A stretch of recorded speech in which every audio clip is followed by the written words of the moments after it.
Olá! Vai começar mais um episódio do podcast Papo de Veterinária. Eu sou Thaís Rocha e uma vez por semana eu converso com profissionais da medicina veterinária sobre trajetória e escolhas que moldaram sua carreira. Esse episódio foi gravado pela plataforma Zoom em 16 de outubro de 2020 e a entrevista está publicada no canal do YouTube Papo de Veterinária.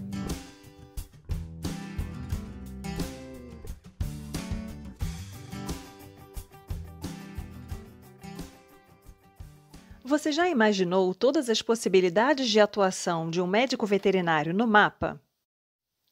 Leandro Oliveira dos Santos, médico veterinário graduado na Universidade Federal de Campina Grande, atua como auditor fiscal federal agropecuário no MAPA, Ministério da Agricultura, Pecuária e Abastecimento, um dos cargos públicos mais cobiçados entre os médicos veterinários, e nos conta as diversas facetas desse trabalho tão importante e diverso, e também muitas das possibilidades que se abrem diante dos caminhos que escolhemos. Muito obrigada por aceitar o nosso convite, Leandro. E eu gostaria de começar perguntando para você, desde quando surgiu essa vontade de ser médico veterinário?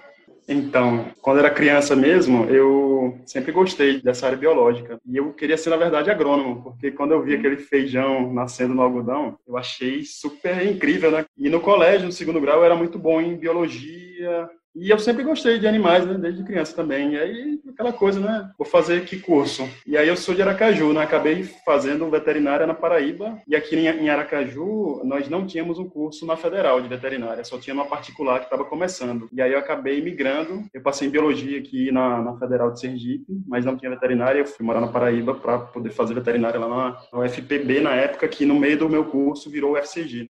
E aí, quando você começou o curso de veterinária, você já tinha vontade de trabalhar em alguma área específica? Ou você entrou meio que sem saber muito bem para que lado corria? A gente sempre tem disso, né? A gente pensa assim, não, vou ser veterinário.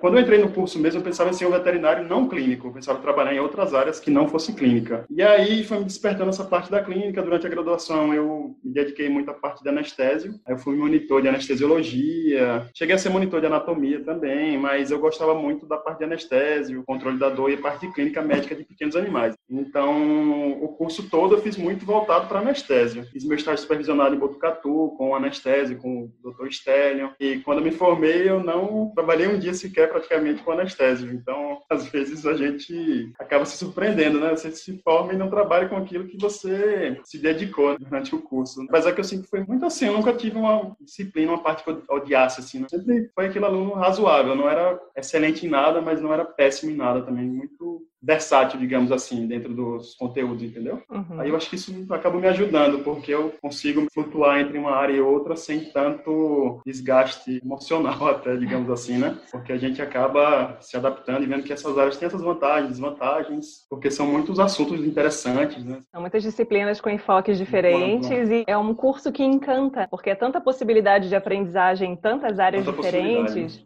Por exemplo, eu descobri a acupuntura em 2015, me formei em 2005, e eu já tinha uma carreira, digamos assim, consolidada dentro do Ministério da Agricultura e, de repente, surgiu a acupuntura na minha vida. Então, às vezes você pensa que está tudo certo, está tudo dentro dos conformes e, de repente, sua vida dá uma curva ali por um acaso, né? E a acupuntura, para mim, foi esse acaso aí. E aí, o que aconteceu, afinal de contas? Que você estava direcionando para a parte de pequenos animais, focou em anestésio, fez estágio curricular em anestésio, e aí se formou e não trabalhou com anestésio. O que aconteceu aí nesse meio tempo? Então, quando eu estava no 9º período, houve um concurso do órgão estadual da Defesa Sanitária no Maranhão, a AGED. E aí um amigo meu me falou desse concurso, aí acabei fazendo. E aí eu passei. Aí quando eu me formei, eu acabei indo trabalhar nesse órgão aí, né? Em 2005 ainda. E nesse meio tempo, entre formar e começar o trabalho lá do Maranhão, eu fazia plantões em clínicas, mas estava um pouco perdido também. Me formei e fiquei meio naquela situação, né? Acabou que eu não dei certo lá, não gostei da cidade que me mandaram lá no Maranhão. Fui para uma cidade chamada João Lisboa, que é próximo à Imperatriz. Não me adaptei ao serviço, não gostei, aí eu larguei esse serviço com 2 semanas. Eu não fiquei nem um mês, eu não gostei, não era aquilo que eu queria e voltei para Aracaju. E aqui em Aracaju eu comecei a trabalhar em clínica, realmente, fazendo plantões, fazendo essa parte clínica, médica, e comecei a pós lá de Recife, a Universidade Rural do Semiárido, mas o curso em si foi da Equalis, né, lá em Recife. E me dedicando a essa parte de clínica, estudando e tal, mas eu ficava muito decepcionado com a questão de, salário era muito variável, porque eu ganhava só por comissão, então não tinha uma segurança econômica, não tinha uma segurança de ter um plano de saúde, de ter férias, de ter uma vida mais estável.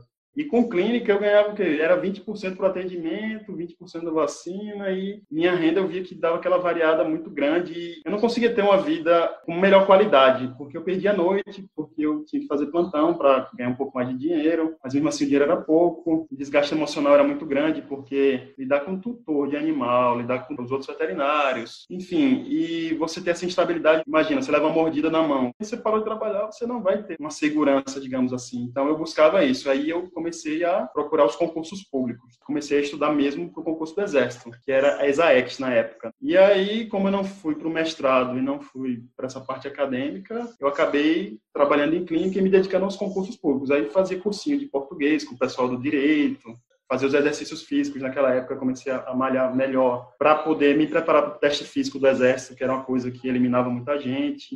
E fazendo concurso. Tinha concurso de prefeitura, fazia concurso de vigilância sanitária, Polícia Militar do Distrito Federal, bombeiro, o que você imaginar de concurso, eu ia fazendo para manter uma rotina. Estudar essas disciplinas de português e tal. E abrindo concurso eu fazendo. Eu fiz uns 23, mais ou menos. Tinha uns que eu não passava, tinha uns que eu ficava assim, em quarto lugar, terceiro lugar, segundo. Então foi mais ou menos isso. É interessante que, assim, quando a gente pensa em fazer concursos, o ideal é que você se informe a respeito de qual é a característica de cada concurso, porque vai mudar de um concurso para o outro. E Com muitos certeza. deles têm essa parte geral, português, conhecimentos mais fora da área aplicada para o médico veterinário, conhecimentos gerais, enfim, outros conhecimentos que a gente já está meio distante ali, né? Enferrujado, totalmente, Como eu estudava muito para esse concurso do Exército, o concurso do Exército era muito difícil, porque tinha parte objetiva e tinha parte subjetiva. A parte objetiva tinha essas disciplinas, aí tinha português, inglês, história e geografia. História e geografia eram provas extremamente antiquadas, digamos assim. Você tinha que ter aqueles livros específicos para você estudar aquilo. Era importantíssimo você treinar com as provas passadas para ver o estilo da prova. Então, eu estava na clínica, às vezes, lá, fazendo plantão, quando tinha um intervalo, meu treino era fazer prova de concurso. Então, eu pegava, por exemplo, um concurso do Idarão de Rondônia, sobre defesa. Aí eu respondia aquela prova como se fosse uma prova de verdade mesmo. Aí depois eu pegava o gabarito, via aquelas questões que eu tinha errado e as questões que eu tinha dúvida, que eu tinha chutado, respondido meio que assim, no bom senso. Aí eu ia para os livros e para os temas daquelas questões. Então, isso na época, assim, eu estava muito afiado, porque eu estava treinando praticamente todo dia, fazer prova e estudar aquele conteúdo que eu era deficiente. Por exemplo, eu era muito deficiente nessa parte de defesa sanitária, parte de inspeção, porque era uma coisa que não me interessava na faculdade, né? Eu gostava da parte de anestesia e clínica. Eu ia nos temas específicos, baixava aquela legislação, aí lia, estudava, e aí realmente respondia depois, realmente é por causa disso, disso. Então, isso na época me deixou muito afiado para concurso por conta de treino, né? Até para a questão de você estar mais calmo durante a prova, você ajustar melhor seu tempo de execução da prova, né? Então, na época, eu estava, assim, era clínica, mas fazendo concursos. Dois universos totalmente diferentes. É bem diferente, mas, na verdade, se a gente for pensar na realidade dos médicos veterinários que se formam, é uma rotina muito comum. A pessoa querer trabalhar numa área, como aconteceu com você, queria trabalhar com pequenos animais, gostava, tinha afinidade, mas a remuneração não compensava. E aí as pessoas acabam direcionando para concursos que, em geral, remuneram bem melhor. E tem a questão da estabilidade também. Então, isso acaba atraindo muitos médicos veterinários que, ao longo da graduação, não gostavam dessa parte de inspeção, de leis, regulamentos. É uma parte muito burocrática, digamos assim. Sim. E aí, depois, quando você vai fazer concurso, você tem que correr atrás dessas informações que você tinha engavetado ali, depois que fez a prova, para passar na disciplina. É bem por aí mesmo. Por isso que eu falo assim, eu tenho uma estagiária lá do MAPA e às sextas da tarde, antes da pandemia, eu sempre faço horas extras no Ministério, né? A gente tem um ponto eletrônico e aí a gente tem um projeto de extensão com acupuntura lá na Universidade Federal de Sergipe. Então, dia de sexta à tarde, eu atendia antes da pandemia, né? Porque o hospital está paralisado agora, com acupuntura voluntária, com 5 ou 6 alunos. E aí, todas as tardes, a gente tinha os atendimentos de acupuntura lá no Hospital Veterinário da Universidade Federal de Sergipe.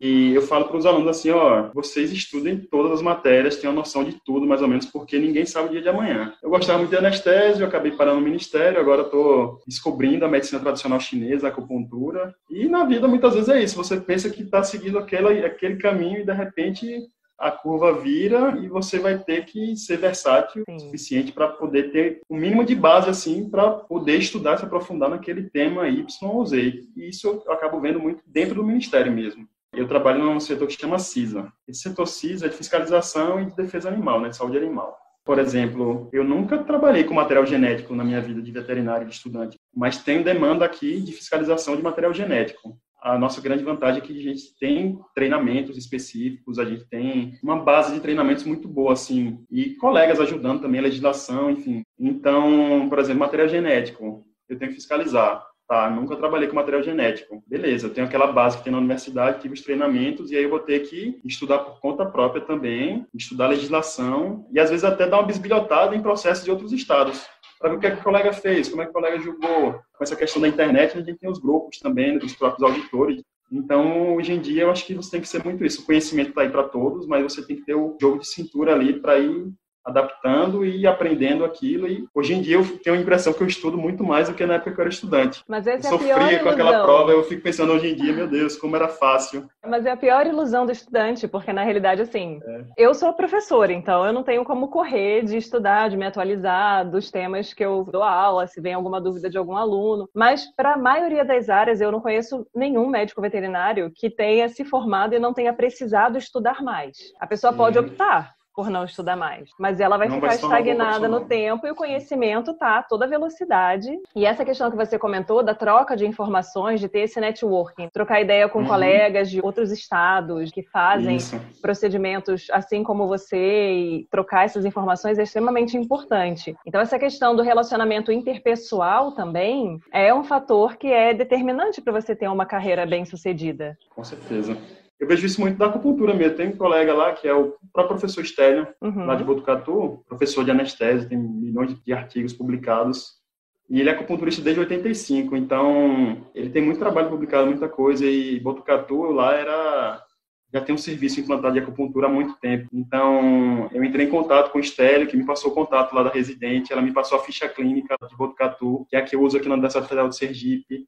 Então, uma coisa assim, eu estagiei com o Estélio em 2004. Entrei em contato de novo com ele em 2018. E entrei em contato com a residente lá da anestésia, da acupuntura da época, a doutora Mayra. E ela me passou o material e ela está sempre me ajudando, entendeu? Para a gente implantar um serviço parecido com o de Botucatu, que é a nossa referência. Então, imagina como esse network, né? Eu não conhecia a Maíra e, no fim das contas, somou tudo, né? Uma coisa que, quando eu era estudante, estagiário ainda. Então, esse bom relacionamento é importante.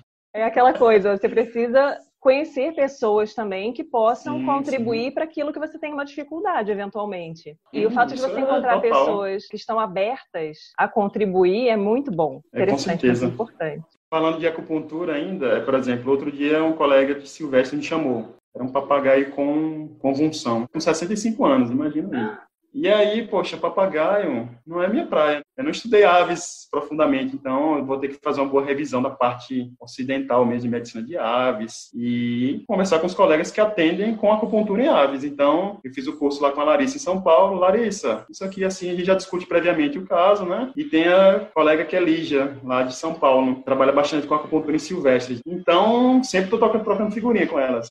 A agulha, geralmente eu uso essa por causa disso. Não, isso aí é legal usar o laser. Então, você acaba, assim, enriquecendo muito o seu conhecimento por conta dessa troca de informações. Essa troca é muito importante. Aí você se formou, trabalhou pequenos animais, começou a tentar fazer concursos e o seu foco principal era o concurso do Exército.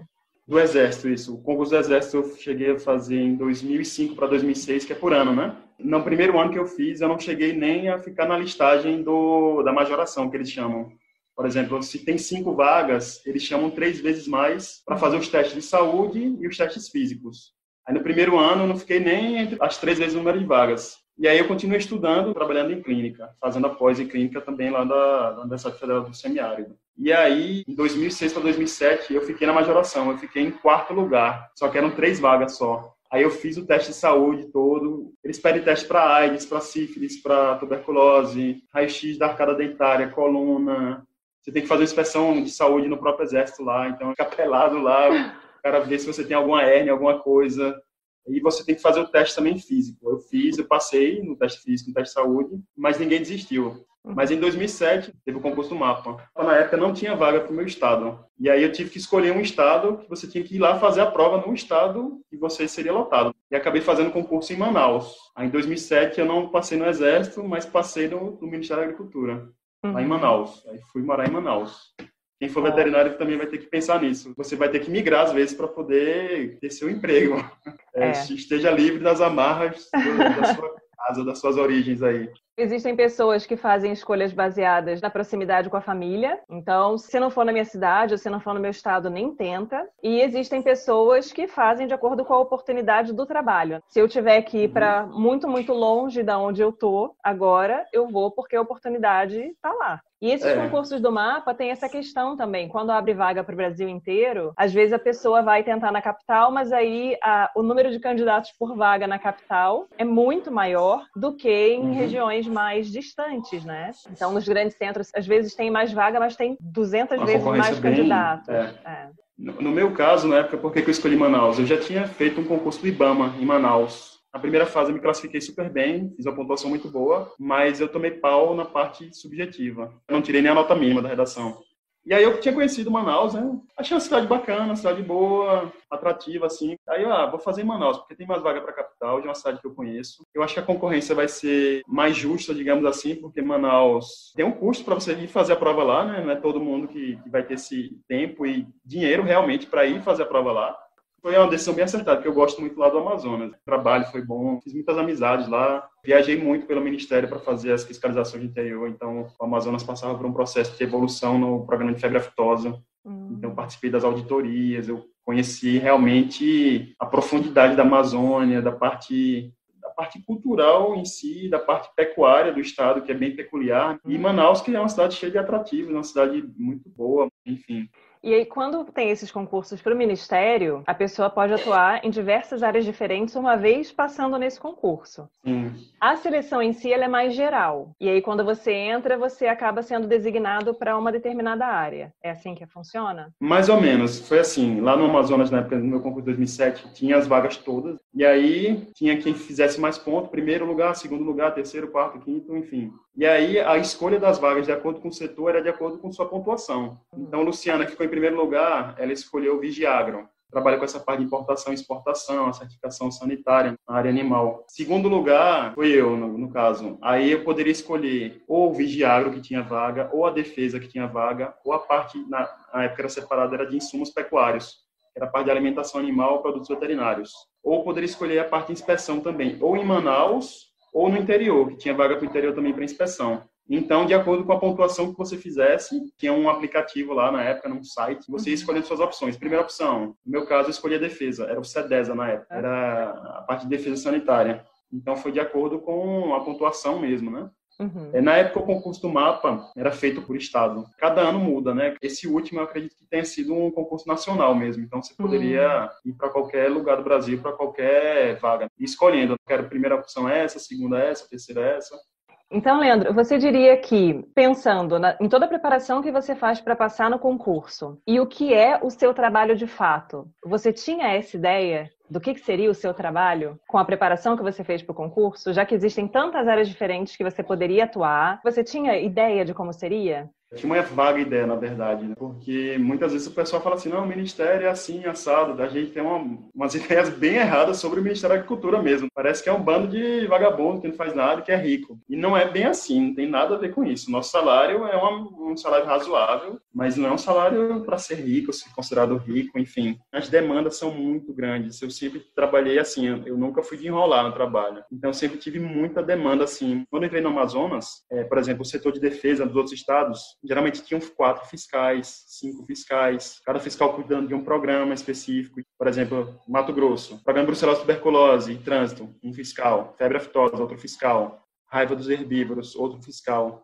E lá no Amazonas, quando eu entrei, tinha uma fiscal. E foi eu entrando e ela saindo, que ela transferiu para o Pará. Então, o tamanho do Amazonas, as deficiências todas, você entrar num setor assim... Luciana ficou comigo ainda 1 mês e pouco, 2 meses. Não é suficiente, porque são muitos processos diferentes. Você entra ali totalmente cru. E tem muitas coisas que o treinamento, os treinamentos que eles dão, você não vai aprender, por exemplo, para isso aqui você vai ter que fazer um memorando, o ofício é escrito assim, a redação oficial pede isso, você tem que seguir uma hierarquia, ó, o seu chefe está aqui, o superintendente está aqui, tudo tem a sua organização dentro da própria estrutura do órgão, né? E aí, imagina, você entrar no CEDESA lá, que era todos os programas sanitários, emissão de autorização do CVI, milhões de procedimentos diferentes, né?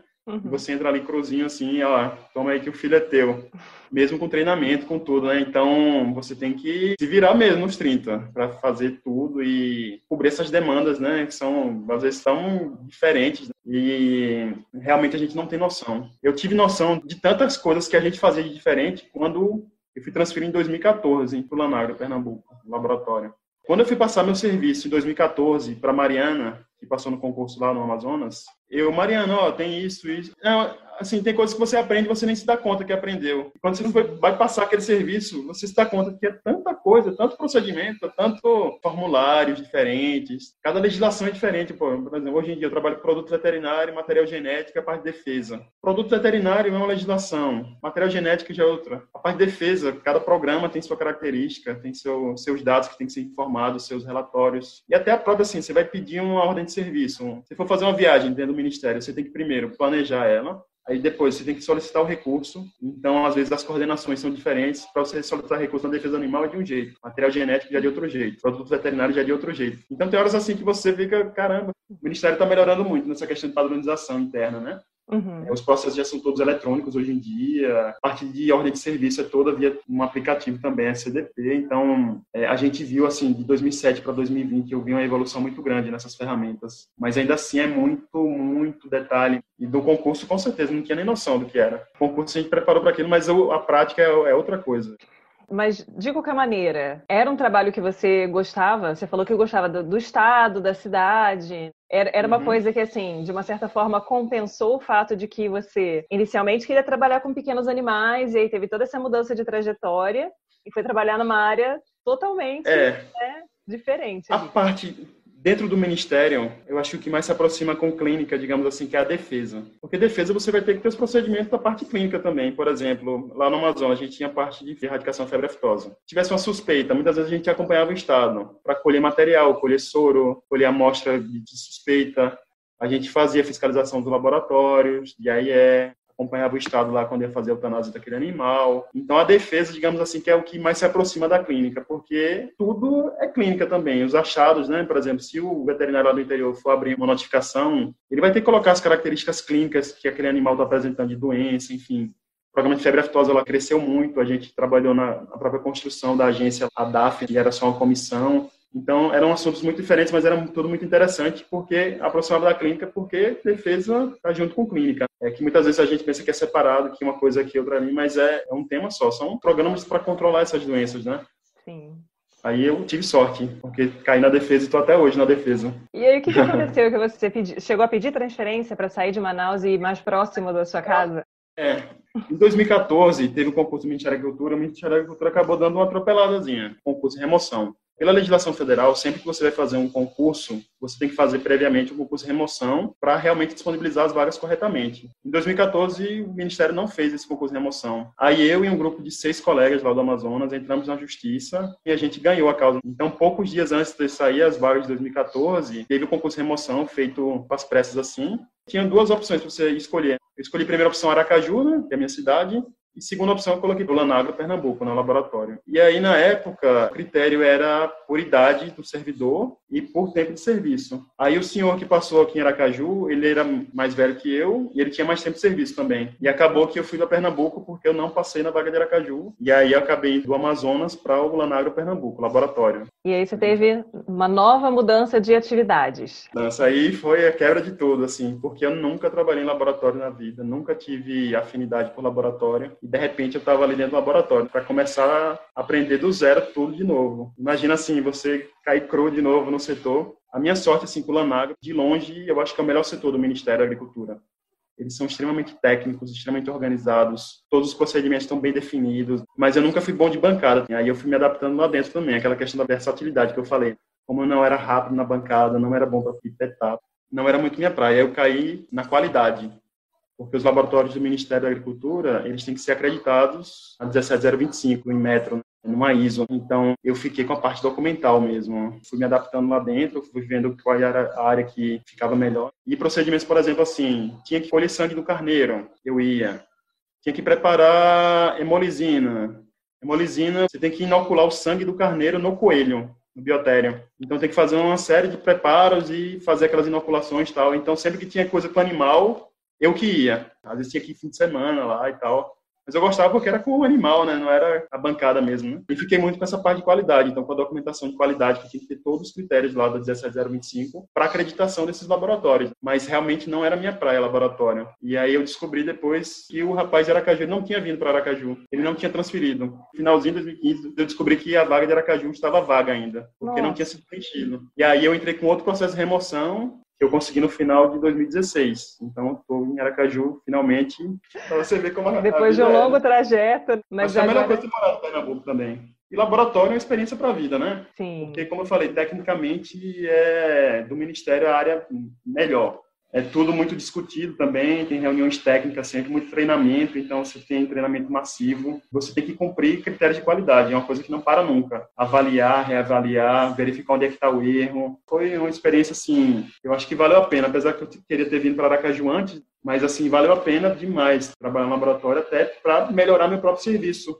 E aí, atualmente, em Aracaju, você está trabalhando em qual área? Agora eu estou no CISA. O CISA é um setor que é de defesa sanitária, saúde animal e fiscalização de insumos pecuários. A gente perdeu a alimentação animal ano passado, foi para o setor de inspeção, para o DIPOA, e a gente trabalha basicamente com o Departamento de Saúde Animal. Mas a gente atende também demandas do Vigiagro. A gente emite CVI lá no CISA, que é o Certificado Veterinário Internacional. Então, se for viajar com cachorro para a Europa, então passa tudo por nós do CISA. Então, muitas vezes tem isso, a gente vai acabar cobrindo serviços mesmo, né?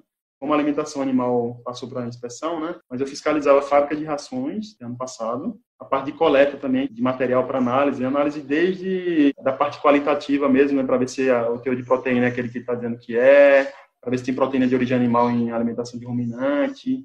A parte de produtos veterinários, então o comércio, né? O CIPEAGRO, todo comércio de produto veterinário tem que ter registro no CIPEAGRO. Cadastro dos médicos veterinários também. Se for prescrever produto de uso controlado, a receita e a notificação de aquisição vão ter que ser feitas no sistema CIPEAGRO. Então, eu que analiso todos os processos de registro de produto veterinário, de comércio, né? Mas outros estados têm indústrias, têm medicamentos, e pega a parte de defesa. O principal que eu estou trabalhando hoje em dia é o programa de sanidade dos equídeos. Febre aftosa, eu sou substituto.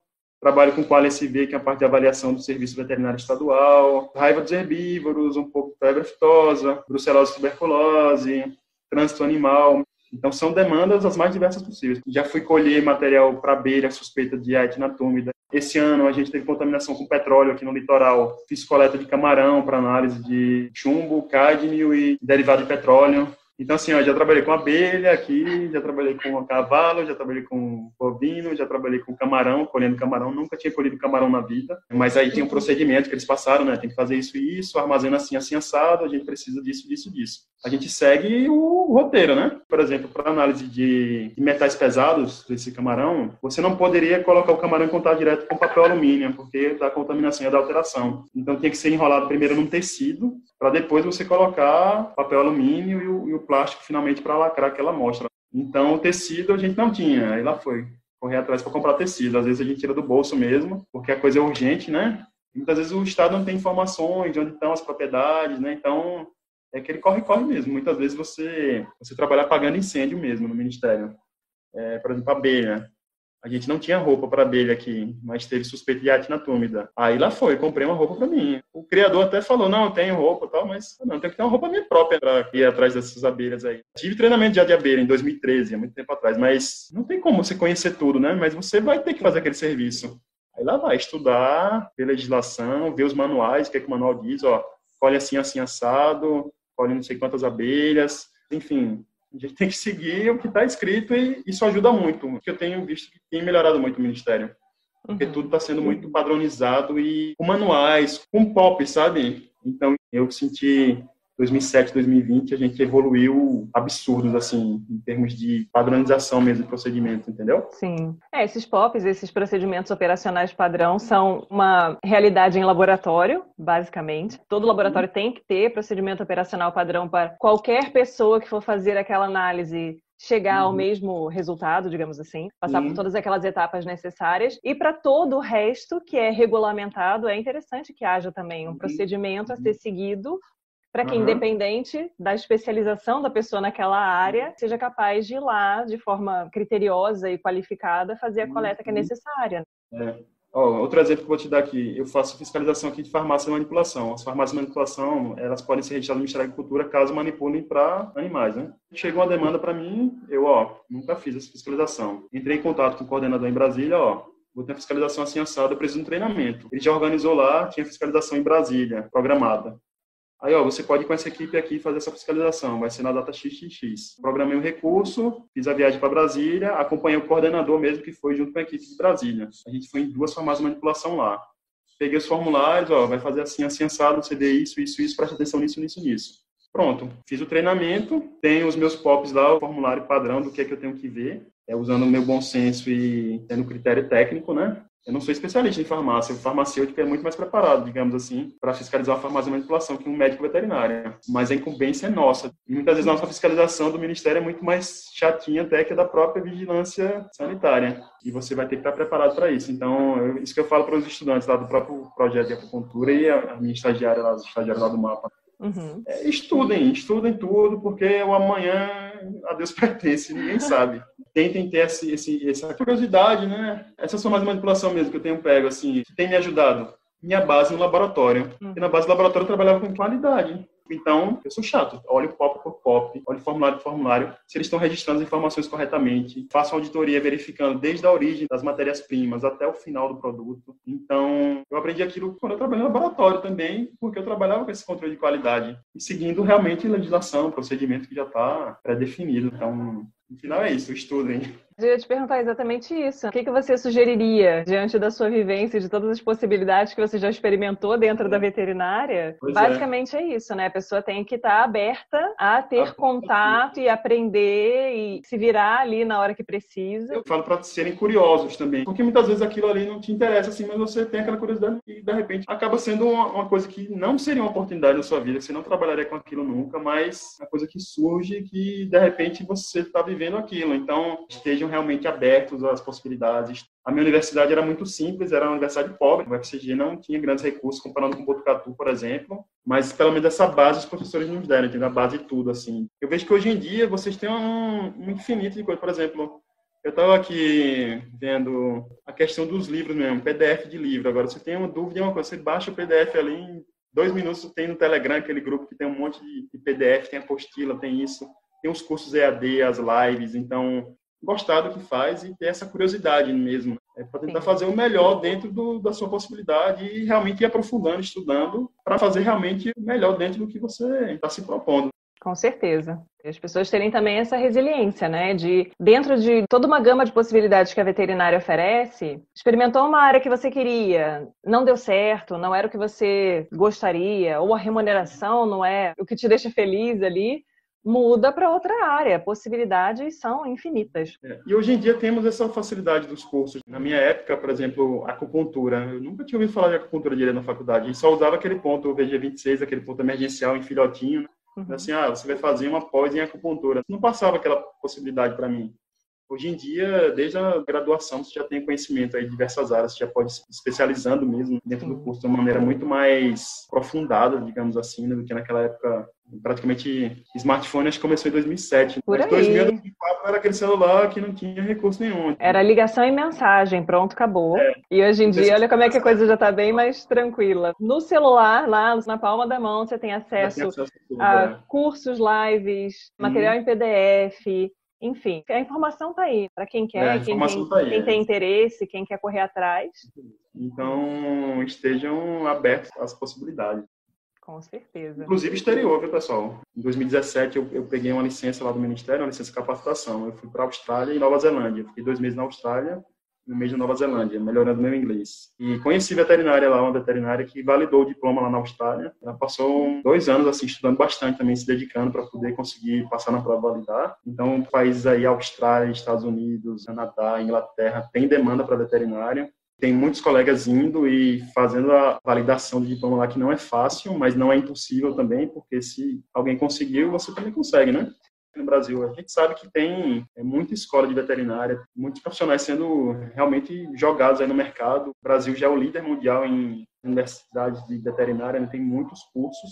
E o exterior não tem tantos cursos e tem demanda, viu? Tem demanda, inclusive, para enfermeiro veterinário, que eles até aceitam o diploma brasileiro de veterinário, como se trabalhar como enfermeiro veterinário. Então, vejam isso também, de repente, trabalhar no exterior, ter essa experiência aí, passar um tempo fora, passar dessa pandemia, de repente, porque tem demanda para veterinário no exterior. Veterinário de grandes animais dos Estados Unidos está em falta. A Austrália está em falta. Inglaterra, ninguém quer trabalhar em frigorífico, veterinário de lá. Os veterinários de frigorífico na Inglaterra são todos estrangeiros. Eu fui para Manaus, né? Manaus foi meu exterior, né? Mas vocês podem ir mais longe, de repente. Se a pessoa já parte do pressuposto de que vai ser muito difícil, ela nem tenta. Então, acho que assim, se tem a vontade, se tem a possibilidade, porque às vezes, em algumas situações, não é economicamente possível para a pessoa fazer esse tipo de coisa, mas se for, tiver essa chance, por que não tentar? Se a pessoa tem vontade. Né? Eu penso o seguinte, se eu fosse estudante hoje em dia, eu tentaria, já dentro da graduação, ver o que é que no exterior, o que é que se pede, como é que são essas provas, o que é que eles avaliam, para eu basear meu curso e ir estudando paralelamente esses conteúdos dos outros países aí, os países principalmente de língua inglesa. Nem sempre também são os mais bem pagos, comparando com outras profissões no exterior, mas muitas vezes, assim, pode ser também um porto seguro aí, é uma possibilidade, né? Tá certo então, Leandro. Eu gostaria então de agradecer a sua participação, por você dividir um pouco da sua história com a gente, contar aí como foi a sua trajetória e ajudar a ilustrar todas as possibilidades que existem, todas as reviravoltas que podem acontecer entre a dissociação expectativa-realidade, mas que ainda assim você pode ser um profissional bem-sucedido, bem colocado, com um trabalho bacana, variado. Eu jamais imaginaria que o trabalho no MAPA poderia ser tão diverso, ter todas essas experiências. Muito obrigada, então, pela sua participação. Beleza, obrigado. Este foi o Papo de Veterinária. Obrigada por ficar conosco até aqui. E não esqueça de compartilhar com seus colegas que também gostariam de saber mais sobre a profissão. Toda quarta-feira temos vídeos novos no youtube.com/papo de veterinária. E às segundas-feiras estarei aqui com vocês para mais um episódio. Até lá!